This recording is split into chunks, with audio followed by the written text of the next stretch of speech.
Magandang araw mga kaibigan. Okay, pag-usapan natin yung tungkol sa pag-refuse ni Solicitor General Minardo Guibarra na maging abogado ng mga respondents sa writ of habeas corpus na naisampa sa Korte Suprema. Ito, may nagsalita na ang masipag, matapang na Yusek Claire Castro. Sa post ni Dr. Richard and Erica Mata, isinare nila ang Inquirer.net na post, posted 59 minutes ago. So ito yung Inquirer.net. Basahin ko. In a press briefing, Palace Press Officer Claire Castro says Solicitor General Minardo Guibarra should assess himself if he is still fit to be the government's chief lawyer. Nako, medyo mabigat ito, no? may ibig sabihin. Bakit ayaw mong maging abogado? Are you still fit?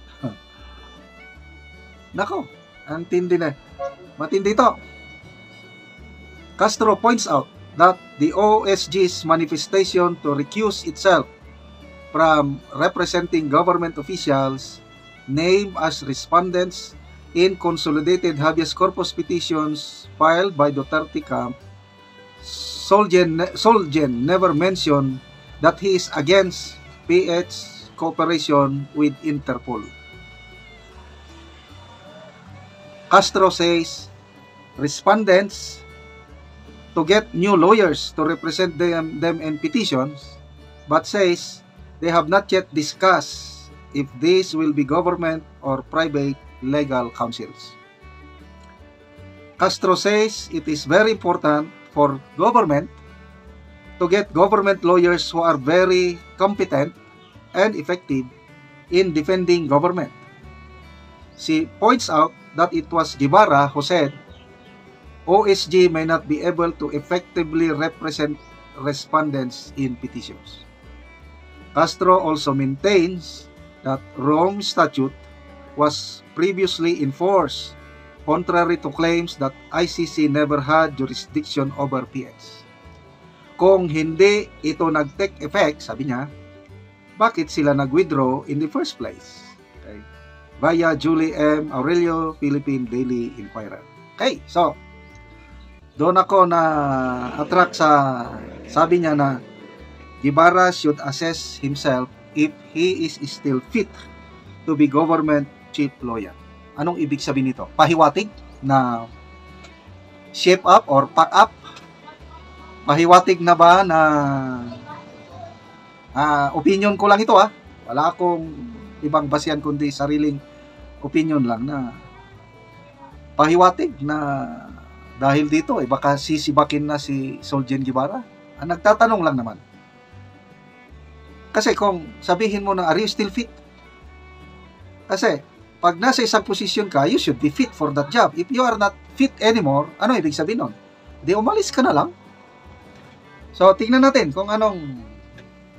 So, I'm sure, medyo kaabang-abang ang mga mangyari. Kasi first time nangyari ito na ang isang Solicitor General, ayaw niyang depensahan ang government officials na naireklamo as respondents. Okay, magbasa tayo sa mga comments. Dayday Sagario. Sabaa diha Castro, muraman kag sobra sa linog. Keep your mouth shut, sabi dito. Corlin Tan Galon. Nalahi na gyud si Attorney Claire.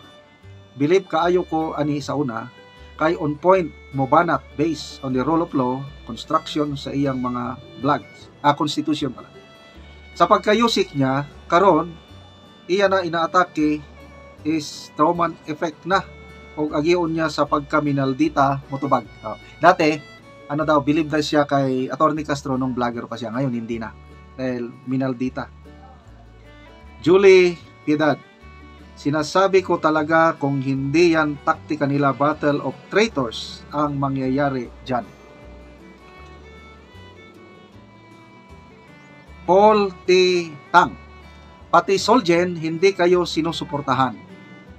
Aminin nyo na lang na nagkamali ang BBM admin. Okay, may latest vlog ako kanina, baka hindi nyo napanood. Si Secretary Boying Remulla, may pahayag siya nung budget deliberation last year, 2024. Tinanong siya kung pagdating ng ICC, mag-serve ng warrant of arrest, pagdating ng Interpol, anong gagawin?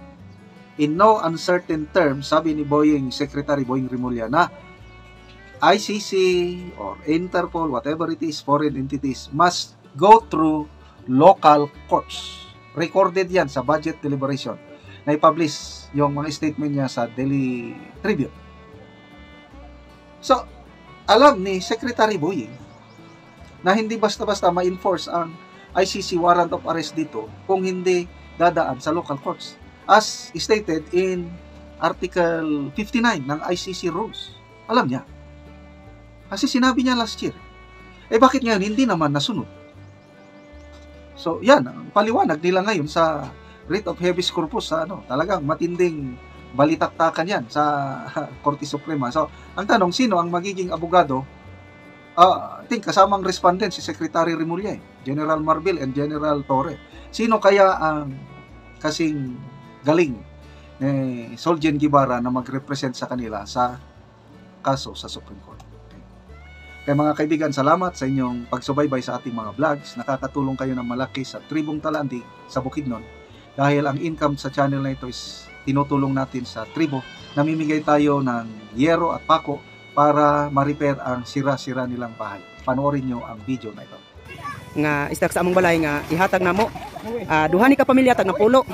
So muna ni sila ang nagkuha sa among balay Ogero. Karon mo na po di ang ikaduha. Kay duha man karon ka tao ang magkuha Ogero.